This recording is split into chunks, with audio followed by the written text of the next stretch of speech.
अगर मुसलमान बनकर भी मरना है तो मैं हिंदू रहकर ही मरना पसंद करूंगा। बसंत पंचमी 20 जनवरी 1734 ईस्वी को जल्लादों ने निरीह बालक का सर कलम कर दिया।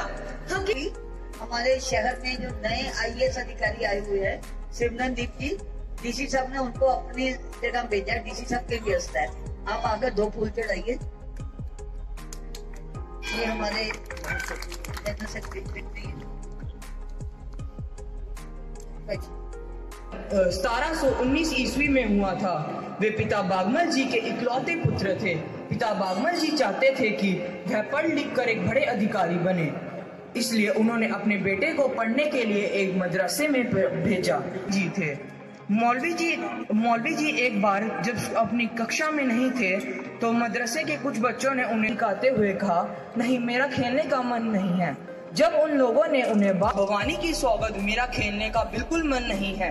इस पर अनवर ने कहा, अबे कहने पर इस पर हकीकत राय ने कहा, सोचो अगर मैं तुम्हारी फातिमा बीवी को ऐसे कहूँ तो तुम्हें कैसा लगेगा? तुम्हें कैसा लगेगा? आस पड़ोस काफी लोग इकट्ठा हो गए। मौलवी जी को बुलाया गया, ही नहीं की तो मैं क्यों माफी मांगू? इसलिए उसके बाद हकीकत राय को काजी के पास ले जाया गया। काजी ने भी सारी बात सुनी। उसके बाद काजी ने कहा कि हकीकत राय या तो अपना धर्म बदल कर इस्लाम धर्म कबूल कर ले या उसका सिर धड़ से अलग कर दिया जाएगा। हकीकत राय ने कहा, मैं अपनी मौत ही स्वीकार करूंगा और मैं अपना धर्म बदलूंगा नहीं। इसके बाद हकीकत राय को हकीकत राय अपने पिताजी के साथ इतना मिल गया था कि वह हकीम को सलाम भी ना कर पाया। हकीम ने कहा, यह बालक तो हम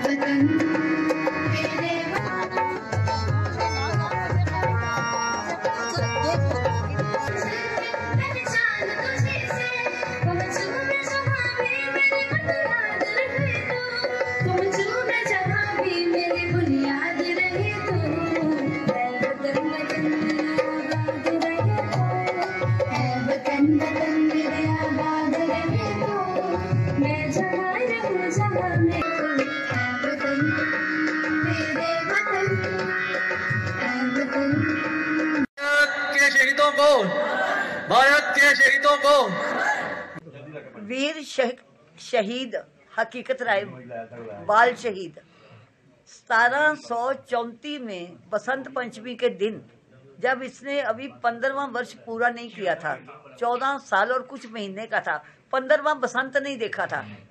ये मदरसे में पढ़ता था सियालकोट, 1719 में पैदा हुआ था। और इसके साथी ईर्ष्या करते थे, ये ज्यादा लाइक क्यों है, मौलवी इसे पसंद करता था। और क्लास में उनका टारगेट ये था कि इस बच्चे को किसी तरह खत्म करना है। और कुल मिला के रशीद और अनवर नाम के 2 बच्चों ने इससे झगड़ा किया, खेलने के बहाने जबरी बुलाया। और उसके बाद जब इसको गाली निकाली, माँ भवानी को गाली निकाली, तो इसने ये कह दिया कि अगर तुम माँ भवानी को गाली निकालोगे तो मैं तुम्हारी फातिमा बीबी को गाली निकालूंगा। निकाली नहीं थी। और वो कहता, कौन सी भवानी जिसकी मूर्ति मैं अभी सड़क पर फेंक के जूतों से मार सकता हूँ। कुल मिला के बच्चों का झगड़ा हुआ और वो मुसलमान जो कम्युनिटी है सियालकोट की सारी खड़ी हो गई, इस्लाम के विरुद्ध बोला, रसूल जादी के विरुद्ध बोला।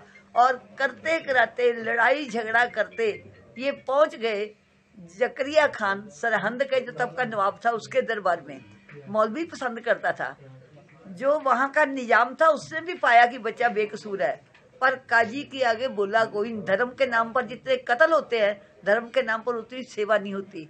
और आखिर से कहा मुसलमान बन जाओ, हाथी मिलेगा, घोड़े मिलेंगे, 3000 की मनसबदारी मिलेगी, बहुत कुछ कहा। पर इसने एक ही बात कही कि मैं अपना धर्म नहीं छोड़ूंगा। और बाद में इसके माता पिता ने भी कहा कि हमारा इकलौता बच्चा है। 12 साल की इसकी पत्नी थी लक्ष्मी देवी, पर इसने एक ही बात कही। काजी को भी कहा, काजी साहब मैं इस्लाम कबूल कर लेता हूँ पर कभी मरूंगा तो नहीं। उसने कहा मरना तो पड़ेगा।